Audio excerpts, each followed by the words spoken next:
Hi YouTube, how's it going? Back with another video here. This is episode 2 of the Future of the Minnesota Twins franchise mode.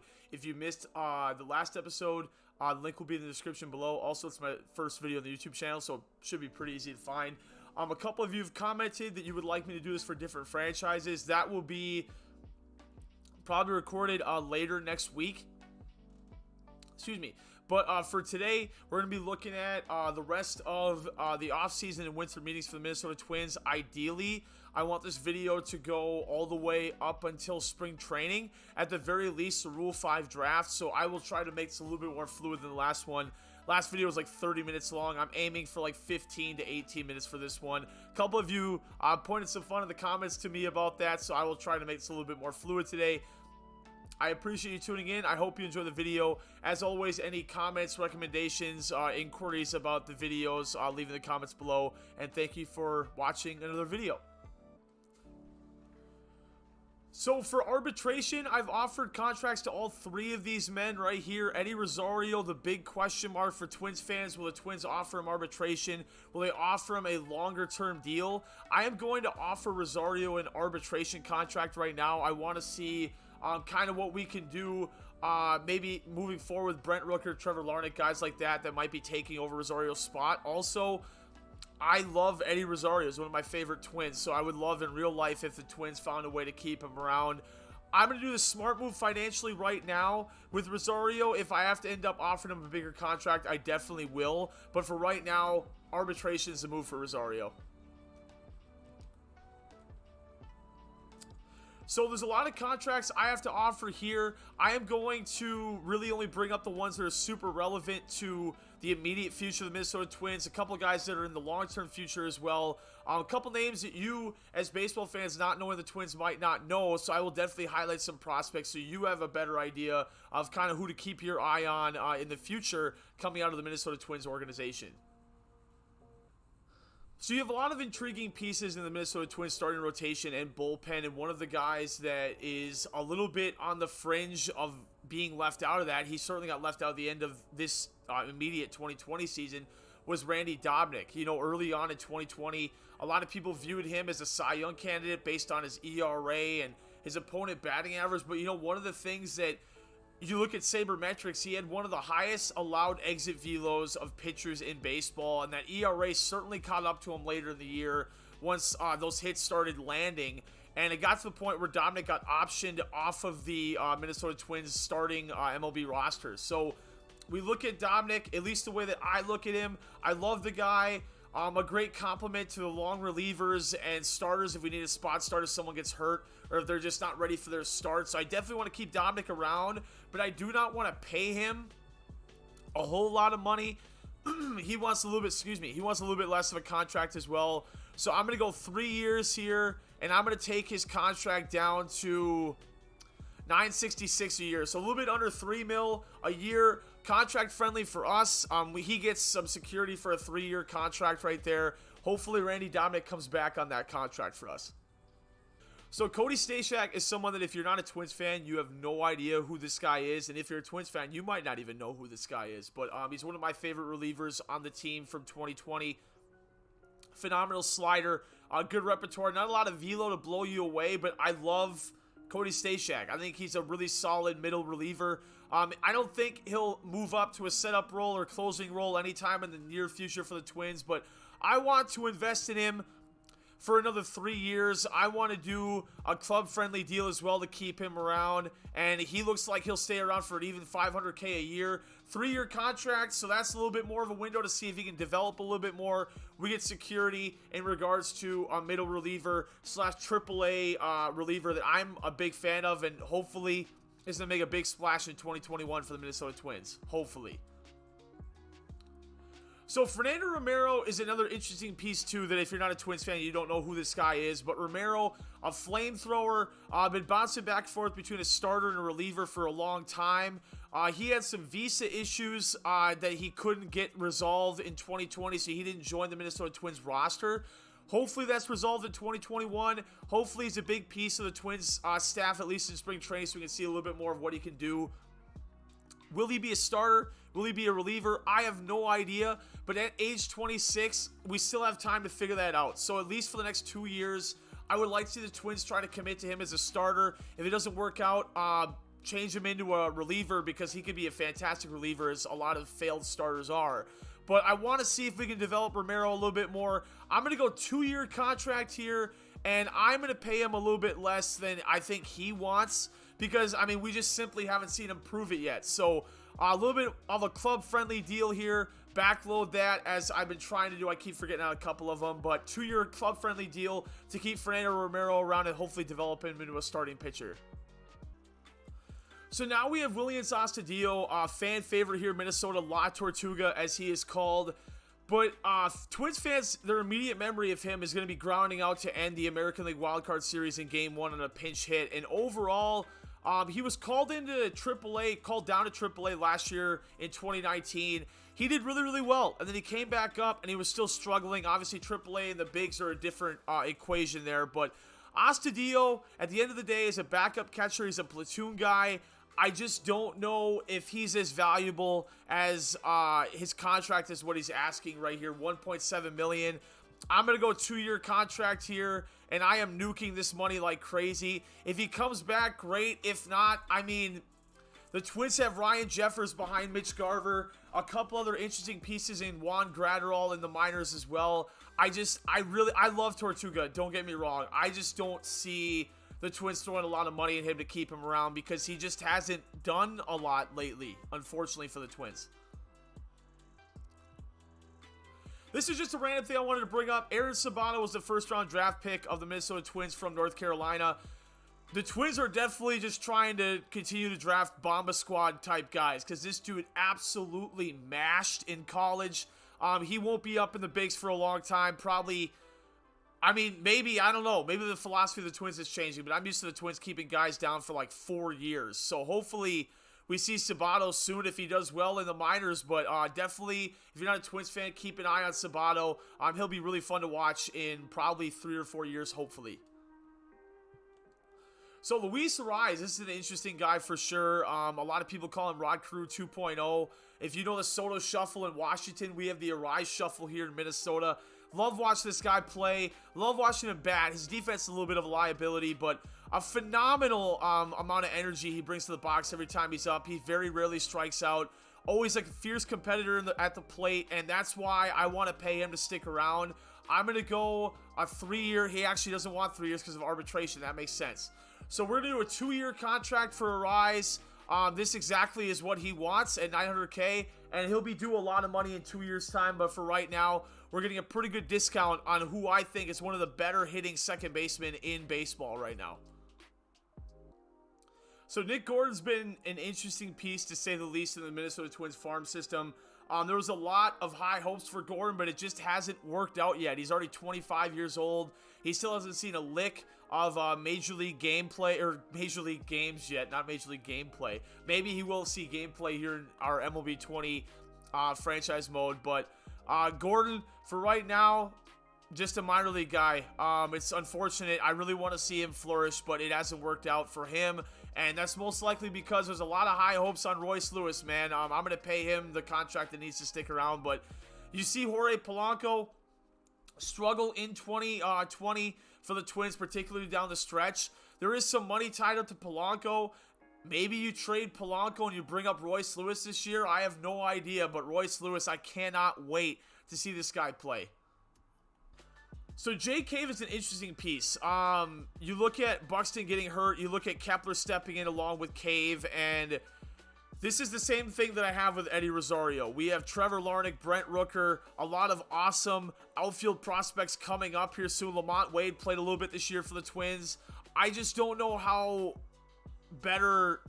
much more valuable Jake Cave is. Like, if you look at WAR, wins above replacement, you just look at the eye test. Cave is a great guy, a good fun bat to have. He's had some awesome moments as a Twin.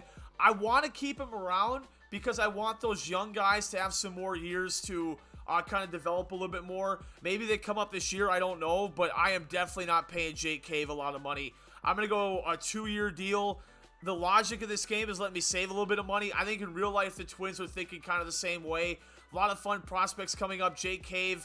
The ceiling is not very high, and the floor is kind of low. So he's been a productive outfielder. I just don't know if we've already seen the best of Jake Cave already. That's a little bit what I'm worried about, but I want to keep him on the team, so we're going to offer him this contract here. Okay, so all of our contracts in arbitration have been offered. If you see any free agents here that you want me to go after in the next video, let me know. But honestly, I'm not enthralled by anyone. Former Twin Brian Dozier would be great, but we honestly don't need him right now. I'm looking for a top flight starter. I'm not seeing it in free agency, so I'm definitely going to have to trade for someone. And there's a name that I'm going to show a trade situation coming up here in a second. Let me know if you want me to pull the trigger on it in the chat, or I'm so used to saying chat because I stream on Twitch. In the comments below about that trade. Otherwise, if you have anybody else you'd like to see me trade for, I would like to hear what players you think I should give away, depending on what the requirements are for that team. So will this happen in real life? I have no idea, but Trevor Bauer in this game signed a 4-year contract to remain with Cincinnati. I think Trevor Bauer signed a 1-year deal with somebody. A lot of people think it might be San Diego. We are yet to find out, but I would love, love, love to land Trevor Bauer here in Minnesota. So I'm going to see what kind of a trade situation I can set up to potentially get him here. So I'm definitely not going to do this. I just wanted to show you a little bit of what my idea is. I'm planning on sending a starter, not Barrios. Obviously, I'm just showing this for an example. I was going to probably send, let me just, for the sake of the example, show you who I was planning on.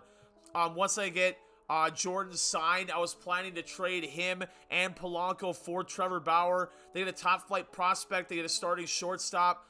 You look at the Reds at shortstop right now, and they've been bouncing Freddie Galvis around there. I believe they didn't sign Freddie Galvis in this sim. It looks like they got Kevin Biggio, which is interesting, from Toronto. But they definitely need a shortstop.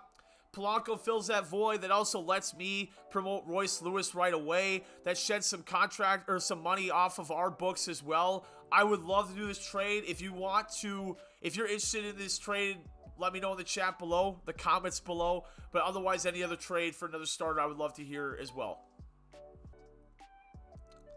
So the Padres have sent us a trade. This is interesting. And let's see what the Padres trade offer is here.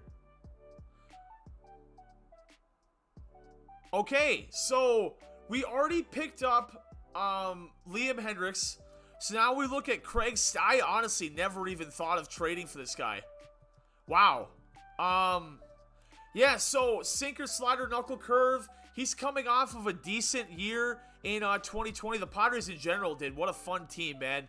I'm not going to accept this trade, honestly, because I just don't want him. And it looks like the Padres are trying to shed some money off of their books with that 4.5 mil there. So I am going to deny this trade, but interesting that they offered it for sure.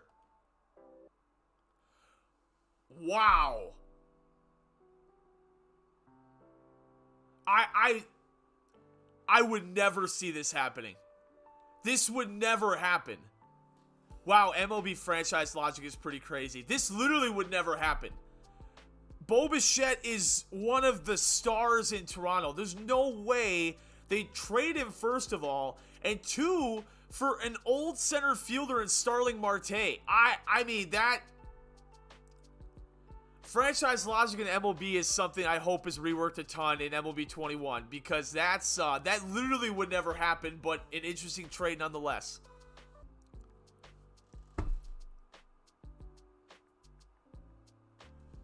Starling Marte in this franchise mode has been traded or signed 3 times now.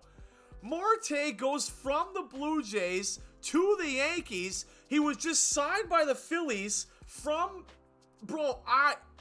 and they get Paxton and a 19-year-old prospect. Wow. I'm blown away. What is going on? So now the Brewers have sent us a trade offer. This is very interesting. Let's just see what the offer is here. Okay, so this would be an interesting trade. They're sending us 2 prospects for Polanco. This sheds money off of our books. I would love to do this, don't get me wrong. The Twins are in win now mode, and I just don't think trading for 2 prospects that At a position at center field where we already have Buxton, who is a long-term center fielder, at a position at shortstop where Royce Lewis is coming up, I just don't see how this trade benefits the Twins at all, other than shedding money off of their books. I am not going to trade Jorge Polanco, but we've already had 2 trade offers. That's pretty fun, at least. So we have 2 spots open on our 40-man roster. It's time for the Rule 5 draft. I'm not sure if I'm even going to draft anyone. You'll obviously see it if I do. But let's jump into Rule 5 draft. See if we can scoop anybody up from other clubs around baseball for the Minnesota Twins here. So the Rule 5 draft is a super interesting part of baseball. Some of the best players in baseball have really built their careers up from being a Rule 5. You look at Johan Santana, you look at Dan Uggla, Shane Victorino. I'm not sure if there's anyone I'm picking here. The Twins didn't pick anyone in the Rule 5 last year in 2019. We'll fly around, see if there's anybody available that I want, but I'm not sure if I'm going to scoop anybody up. So we ended up not picking up anybody in the Rule 5 draft. There was really nobody that blew me away. And now we head to the arbitration hearings. We have the negotiations we've already set up. I've sent my offers to Cody Ash, Blaine Hardy, and Eddie Rosario. Free agency, still no big names that I want to go after. I'm looking at Charlie Morton. If he survives a little bit longer, we might have to maybe offer him a contract. But other than that, trade talks, we know that Trevor Bauer's on my mind. But let's head to the arbitration hearings and see what we can do for the Twins here. So the Padres have sent us another offer, and they're really trying to get Stammen off of their team. That's the second trade they've sent. The logic of this game is crazy. I'm definitely denying this one. I do not want to invest that much money in a downgrade at the reliever position. Like, I'd rather have Matt Weiser or Cody Stachek for a lot less money than Craig Stammen, in my opinion. This is the third trade they've sent. This is the third trade they've sent. It's the exact same trade. Do they think that I'm just going to accidentally get drunk and accept this one time? The Padres must really hate Craig Stammen. My man has been offered 3 times. And they must love Jose Miranda. No. San Diego, what are you doing? So David Ozuna, not Dave Ozuna, has accepted our offer to be our third base coach for 3 years. We get another young, fun coach here in Minnesota. We get a speed guy. That's going to help me a lot when I start playing with this team. I'm very excited about Ozuna coming to the Minnesota Twins.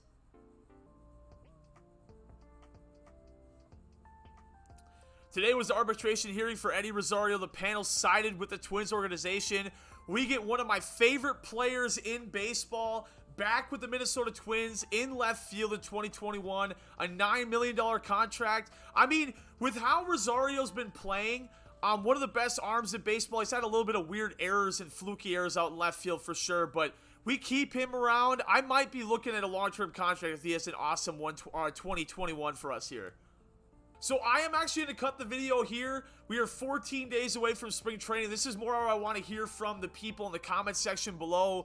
Free agency, still the same as it was before. If you want me to offer a contract to Charlie Morton, let me know. You want me to trade for Trevor Bauer, let me know. Let me show you a couple new additions before we leave the video here. Eddie Rosario, as I mentioned, back with the Twins on a $9 million one-year deal. We traded for Liam Hendriks last episode.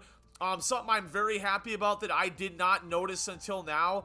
Alex Kirilloff was not on the 40-man roster. I did not notice that. He survived the Rule 5 draft. Thank God. I love Kirilloff, man. I can't wait to see him play here in 2021. Other than that, though, Jake Cave is back. Pretty much the same team. Nobody really left. Polanco still could be traded. I guess I should tell you this before I leave.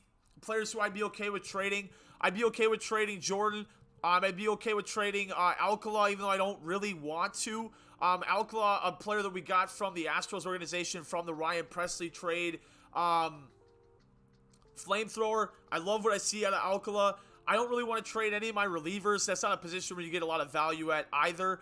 Other than that, probably Polanco.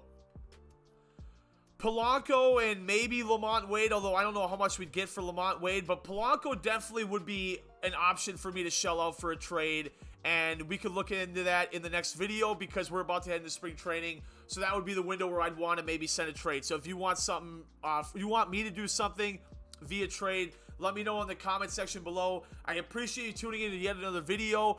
The third video in this series, hopefully going up sometime early next week, will be the beginning of spring training. Let me know also in the comments how you want spring training to go. Do you want me to play every game and put it on YouTube? Do you want me to only play certain games? Do you want me to not play spring training at all? Or do you have your own unique idea on how I should attack spring training? I would love to hear in the comments below. But that's the end of the video. Thanks for tuning in. I have a Diamond Dynasty video that I'm going to be putting up later, or editing later today. I don't know when it's going up. I'm going to try to be more consistent on YouTube. I appreciate everyone watching, and I appreciate all the kind comments from last time. If you like this video, like it. Get the exposure out there a little bit more. I'd appreciate it. Probably should end the video. You guys have been hanging out here long enough. I appreciate it a ton. Thanks for tuning in yet again to another episode of the Twins, future of the franchise, and any other videos you want to me to do in the comments, or comment in the comment section below. Appreciate it. Thank you. Have a good rest of your day. Tell a loved one that you love them. People got to hear that these days. You got a pet, scratch them behind the ears, and have a good rest of your day whenever you're watching this, and I will see you in the next one.